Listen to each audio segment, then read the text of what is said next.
Hi there, Kathy Elkind here.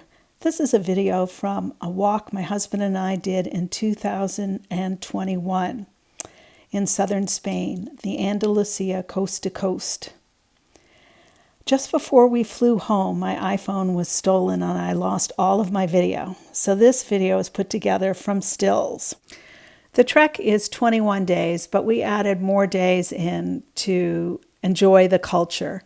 We stayed in Nerja for 2 days, getting used to the time change, relaxing in a beautiful parador and swimming in the Mediterranean. On the first day of walking, we took a 10-minute taxi ride up to a beach in the little town of Maro and began our climb away from the Mediterranean, up past sugar mills, and then we came to a cave and visited a cave for an hour, and then into some national parks.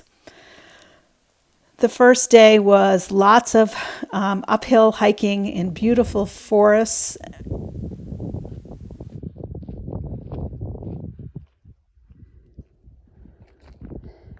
Goodbye to the ocean. Hello to the mountains. My pack is 36 liters and Jim's pack is 45 liters. We were hiking in the month of November, so the sun was set early. We would get into town just before the sun was setting and get settled in Airbnb or hotels. Many of these towns were Pueblo Blancos, the famous white towns.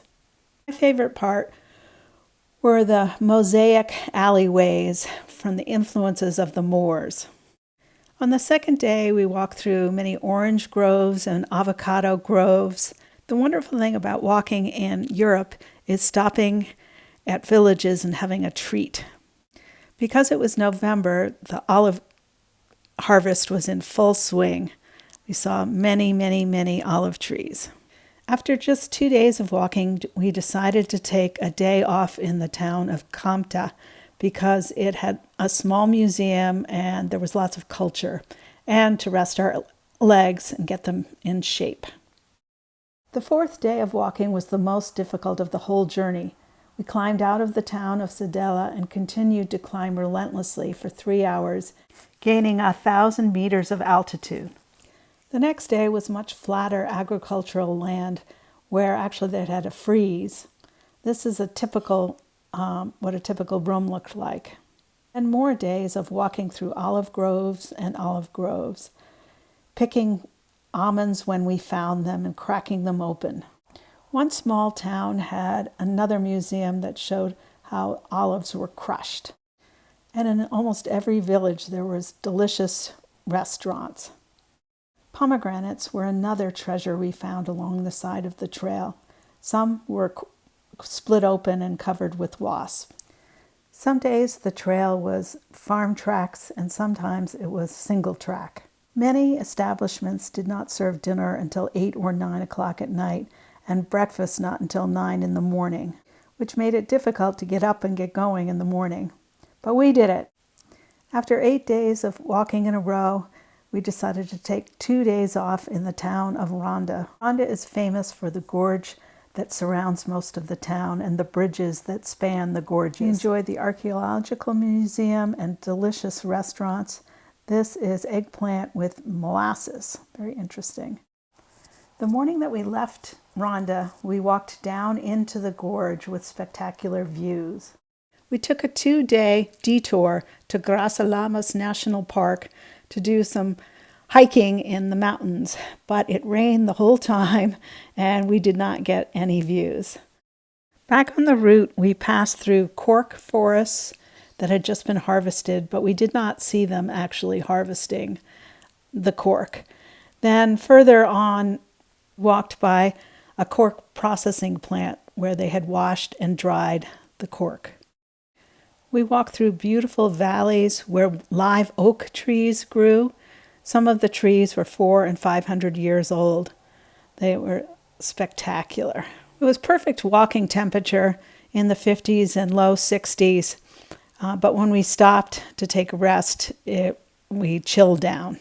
On the south-facing slopes, there were a few wildflowers.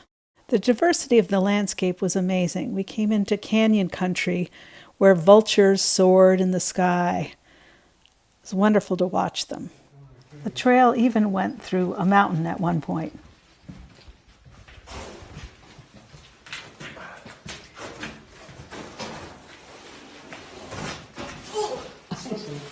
Hit my head.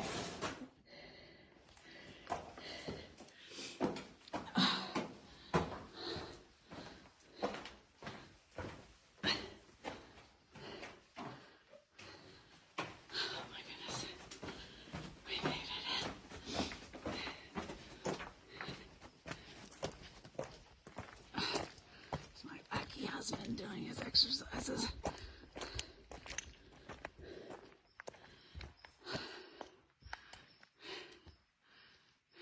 Every breakfast consisted of cafe con leche, bread, crushed tomatoes, and olive oil.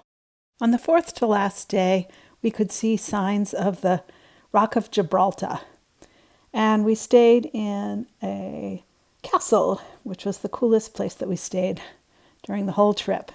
There was one day that was flat and boring, and we got lost. We followed a route too far, and we had to climb over 2 strands of barbed wire, but we made it. As we got closer to the Mediterranean, we could see the Straits of Gibraltar with its busy harbor, and then Morocco far in the distance, or not far in the distance. The second to last day, we walked along the Mediterranean, which was very rocky, to Tarifa, which marks the boundary between the Mediterranean and the Atlantic. On the Atlantic side of Tarifa, it's sandy and windy with kite borders. On the last day, we walked 20 kilometers on the sandy beaches along the Atlantic, with views of the Moroccan mountains across the water, to Bologna, which is the site of an ancient Roman city. I took a quick dip in the Atlantic, and then the next day we flew home just before Omicron arrived. If you'd like to read about our walk on the GR5 in Europe, check out my book, To Walk It Is to See It. Thank you for watching. I'll see you in the next video.